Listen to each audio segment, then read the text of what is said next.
The What to Read Next podcast helps you build a TBR of future favorite books. In each episode, Lori and Mean interviews authors and book influencers to recommend books they loved for you to pick up today. If you're an avid reader, always looking for your next great read, then the show's for you. Hi, Juliette. Welcome to What to Read Next podcast. Hi, thank you for having me. Excited to be here. Well, happy to have you here. So tell us a little bit about yourself. So I am a native Louisianian.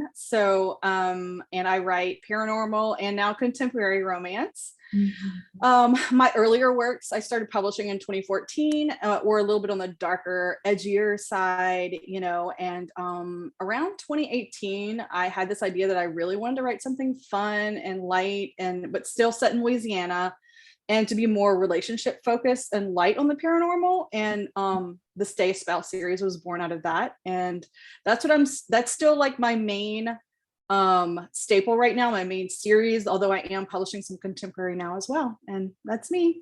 So we're going to chat the Stay a Spell series in a few. So let's chat about your contemporary, your about your contemporary, because that's like a brand new, because you got to build a world that's not witches and werewolves and it's like less world building, maybe something else. What led you to write some contemporary? Like what Yeah, what led, so actually it was, I'm on a podcast with my niece called Smart Women Read Romance, and we do all genres, and it was really Jessen recommending so many different contemporaries, and I was like, man, I love this, I was like, I think I would like to try this. I'd like to try writing this, but it's funny because it terrifies me because I can't fall back on like the paranormal world. Like there's no vampire jumping out for the third act conflict, like that can't happen. And it has to be in place in like the real world. And I know that sounds so silly, but that to me is scarier than writing paranormal. And more difficult, to be quite honest with you. It's harder to write something that comes across believable. I feel like there's almost different rules when you're writing paranormal versus you can get a little bit crazy, in the paranormal with your characters and have them do crazy stuff. But you have to be a little bit more careful in the contemporary world because people have expectations, And so that happened. And so I started writing Jed and Lola's book. And then a friend said, hey, you should submit to Smarty Pants Romance. And I was like, you know what? I would love to do that because I love Penny Reed. I love the Green Valley world. And so I did. And so then Jed and Lola moved from Louisiana to Green Valley, Tennessee. and I joined that team, and they're a phenomenal group of authors. Penny Reed is amazing to work with. It has been just a wonderful writing experience for me, probably the best collaborative experience I've had as an author, for sure. And now I'm writing my own. As a matter of fact, my first contemporary in my own series, which is a little Cajun town in Louisiana, basically where I live, comes out next month. So I bet Jensen is really happy about this because I did watch her video blog about reading Louisiana books and how they did not live up to Cajun. Right. Look, Jessen is so excited because I told her, I said, Jess, I'm going to have a glossary at the beginning so they'll know how to pronounce the Cajun name. She's like, yes, like that's amazing. And all the Cajun words. Oh my gosh. So tell us a little pitch for it. What's all about? Okay. Enemies to Lovers, and it's set in Beauville, which is the series title. It's called Bright Like Wildfire, and it is basically these two people who, she's a teacher and he's actually opening a new business, like a kind of a bougie supermarket, local supermarket. It's really surrounding community theater. That's sort of like the central focus, because she hates him because he's basically like perfect. He's Mr. Perfect in the town, and nothing can go wrong for him. He's always the male lead in all the shows because he's perfect. But once upon a time, when they were in a teen youth play when they were younger, and this is sort of set up in the first couple of chapters, he was swinging a glitter bomb and it hit her in the boobs and exploded on stage in front of a live audience. And she was embarrassed because she was 15, at the time, and he was a stupid teenager, and she's been basically holding this grudge against him all this time. And so at the beginning of the book, she's kind of reminiscing about that incident, and she gets the lead for the new show, and he is the male lead, and so they are romantic leads in Barefoot in the Park in this theater. And so then, you know, fake kissing and all of that has to take place, and you know, of course they fall in love. So yeah. I love how you're taking community theater, which you're part of, because I remember when you were coming to our book club last year, a couple of years ago, you were like, I have a theater, you know. So we were at the cast party. yeah. Yeah. As a matter of fact, I did it at my friend Charlie's house in the back of the cast party. It's so funny. I remember that too. Yeah. So I love that you're incorporating different parts of your life, you know, into, you know, make it meet you, make it work. Yeah. Look, Beauville is probably going to be the closest to my real life, you know, than anything. As a matter of fact, there's like a part in the book, and I want to put an author's note that this actually happened. Like there was a pig loose in town, and everybody was Facebook like taking pictures of it and posting it like, he's here, he moved over here, because they were trying to track him and find him. And I was like, I'm totally using that. That is going to happen. So it does. There's a pig loose in town.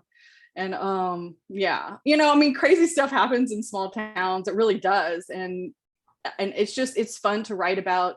I think living in a Cajun town that's more realistic, you know, than what, you know, I hate to say that, not that people outside can't write about Louisiana, but it's a very different culture. It's a very specific kind of culture. And so it's going to be fun. It's going to be fun for me to, you know, share that with readers. Oh, this is so exciting. Right. So switching gears, we got to talk about Stay Spell series. So tell us the other pitch of the series, and then what to expect, you know, for the okay, elevator pitch. Okay. It is, I'm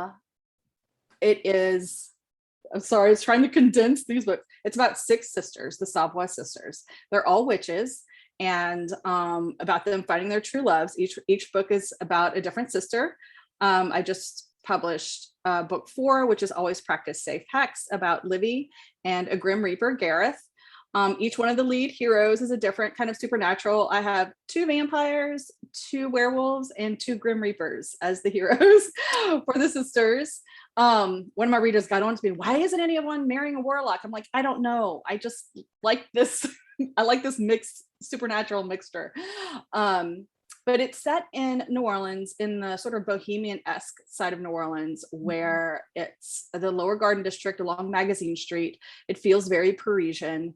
You know, it's kind of, it feels like New Orleans almost feels like, not as big as New York, obviously, but they have different neighborhoods, you know, and they have a different vibe. And the Lower Garden District definitely has that bohemian vibe. And I just thought it would be so cool, you know, to set like a paranormal series there, because there are psychic shops and tattoo shops and all these like cool little, you know, things down there, and great restaurants and all of that, cafes. And so I decided for this series, I really want it to be more focused on the couples, on the romance itself. And so obviously it's paranormal, and I make that a part of each one, but it's not the driving force, which would probably be the case in my other book series. You know, the romance is the driving force in each of these books. And yeah, and I've just fallen in love with them. Honestly, I was talking to another friend the other day. She said, are you going to be sad when you write? I'm like, are you kidding me? I'm going to cry like a baby. Like when I finish book 6, it's going to break me. Yeah, your series is great for beginners, like paranormal for beginners, like, you know, those who skip Twilight, like myself, do not want, you know, like are afraid of going to this big world building, big rules and stuff. Like this is just a good beginners like guide, like just dive into it. The romance is the forefront. There's banter, there's comedy, there's like funny things that happen. You know, like, it's more of a rom-com feeling, and like a true rom-com. Right. And that was me trying rom-com. This was my first attempt. And I was like, okay, I think I can now write a contemporary. But I was like, I think I'm doing okay. I'm going to try it. I'm going to go for it. But you're so right. I've had a number of readers who've like, or reviewers even have posted, you know, if you're never read paranormal before, this is a good gateway book. Try this, you know, whatever. So I'm glad to hear that. I would love to get more readers into paranormal. It's a great genre. It is. It is. As someone who's like diving into it, I'm like, this is not that bad. Yeah, exactly. It's not scary. It's not heavy. Like I said, it's very light on the paranormal. And like, I really just wanted to use the magic and all of that to be the fun part, fun parts of the story. Yeah, it's kind of like I love witches, and it's because I grew up around witches, like real witches, yeah, like, in Puerto Rico. So it's like I'm loving this like spells and stuff like that. Because like my mom's like, oh, let's start the spell. Like you gotta aura. Like, definitely. I still like if she still does. So she's like, we that's need awesome. to aura. We need to like get all this stuff. That's right. We've got to clear your chakras and all that, right? Look, I have a good friend who is a psychic and she's a light worker. And so she loves this series. And I actually ask her a lot of things. Like, hey, what would like for a real witch, like what would a real witch? So I try to like blend a little bit of the real witch world to, my imagination and just magic, bringing that into play. Yeah, so I just love it. I was like, just feels like back home. Yay! I love that. That is awesome to hear. Awesome. So, do you have any books to recommend our listeners to pick up? Books to read. So, most recently, oh my gosh, it's a long title. Kate C. Wells' new series, The Tyrant Alpha's Rejected Mate, was very good. Book 2 came out and I enjoyed it, but book 1 was just like, oh, so good. I also love historical romance. Elisa Braden is one of my favorites. She has the I think it's the Rake of Ruin series. I recently read Anyone But a Gentleman. I think it's Anyone But a Gentleman, and The Devil is a Marquess, and of course anything by Lisa Kleypas. Oh my goodness, I reread Mary Winterbourne just to feel good this summer. Oh, that book, those are so good.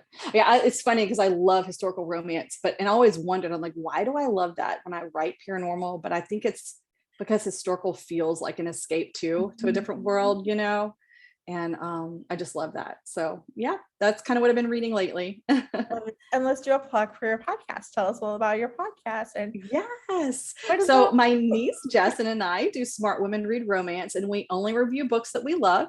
So and we also do mini-sodes. We're about to start a new mini-sode series on tropes. Our first trope is going to be Grumpy Sunshine, like our favorite Grumpy Sunshine books. So, but yeah, and it's fun. It's really just us talking about the books, what we loved about it. We kind of go through each book, so it's spoilery. So if you want to read the book, you want to read the book first before you come. But we enjoy it. It's fun. It's really just us chatting about books that we have for like over 10 years together. She's been my first romance buddy and my longtime romance book buddy long before I was writing. So yeah, it's fun. It's a fun little, it's a fun little thing we do on the side and enjoy. I love this. And how do you pick your books? Is it Jessin picking your books? I know she reads a lot. Jessin reads way more than me. So it's usually Jessin. Every now and then it's me. Like, I'm very proud that I was the one who recommended J.T. Geisinger's Queen and Monster series. I was like, I think that's a great series. Look, I read the first one and I was like, Jessin, I don't care what you say. It's going on the podcast right now. You find a spot for it, But she'll often say, hey, I was thinking about these books. Which ones do you want? And I'm like, oh, I have read that one. Let's do that one. But she'll often put books on there I have not read yet. But we have such similar taste, and she knows what I like and what I don't like my big, like, no, I'm not going to go there. I don't want that. So she sticks to things, and I always like them. Like everything she puts on there, I'm like, oh God, that was so good. Thank you. Thank you for recommending it. Yes, I love that your podcast does like really good reviews of like things that you are likely to like, Yeah. So it's not like, like, okay, I'm definitely gonna hate this book and I'm just gonna hear someone rant about it. I like something like positive. I'm like, okay, they like this book. It's like a recommended book that I'm like, okay, I'm more likely to buy it. Right. Well, and the thing is, and it's like we had decided that early on. I was like, look, neither one of us like to just bash books, and it's like, but also why I don't want to spend, neither one of us wants to spend an hour talking about why we hated a book. Like, and that's just mean. Yeah. I'm an author. I'm a little sensitive to authors' feelings, But she does have her own YouTube channel where like she'll read books and be like, oh, this one wasn't a winner for me, but she's always very fair when she talks about stuff, as you know. Yeah, she's definitely fair. And like honestly, the things I trust Jessen and your taste because I'm like, I know I will like that book. And the books that she doesn't like, I'm like, oh, I was like, oh yeah, definitely. Yeah, I know. As soon as she tells me, no. well, I didn't like it because of this. And I was like, oh yeah, no, I'm not gonna, That's a hard no. Like I think there was one that she spent like 20 minutes and I was like, yeah, that's definitely hard no. Like just hard no. If it got her mad to go on for 20 minutes, yes, it's a no. Yeah. So, I love this. So for listeners, Smart Woman Reads Romance is available any podcast. Yep. Wherever you listen to What to Read Next podcast, you can listen to Smart Women Read Romance. I know, right? It's a mouthful. Look, every time we do the intro in the beginning, I have to look at it. I have to read it because my tongue starts getting tied. So awesome. Juliette, tell us where we can find you online. I am on Facebook and Instagram, but Instagram is my favorite social media page. There's just a lot of positive people over there. And so I love pretty pictures. So, so I'm on Instagram as Juliette Cross author, Facebook, Juliette Cross author. I also have a Pinterest page with inspo boards for all of my Stay a Spell series and all of my series. If you're interested in looking at some hottie pics over there. Thank you, Juliette, for being on the show. Absolutely. Thank you for having me. This was so fun. If you enjoyed this podcast, feel free to share with friends, subscribe, rate, and review the show. This is the easiest way to support the podcast. For a list of books mentioned and other romance recommendations, please visit whattoreadnextblog.com. Did you know you can purchase audiobooks directly from your favorite local bookstore? With Libra.fm, you can pick up more than 250,000 audiobooks, including bestsellers and recommendations from real booksellers. You'll get the same audiobooks at the same price as the largest audiobook company, you know the name, but you'll be part of a different story, one that supports the local community. If you're new to audiobooks, they're the perfect way to squeeze more reading into your busy life. Listen with the free Libra.fm app while you do your chores, walk the dog, relax at home. If you already love audiobooks and don't know what to listen next, check out recommendations from people who know the best booksellers. The What to Read Next podcast has a special offer for our listeners. Get 2 audiobooks on Libra.fm for the price of 1 with your first month membership. Use code WhatToReadNext. The offer is valid only for new members in Canada and the US. The What to Read Next podcast is part of the Frolic Podcast Network. Please visit frolic.media/podcast to discover new shows to tune in. Thank you so much for listening and have a great day.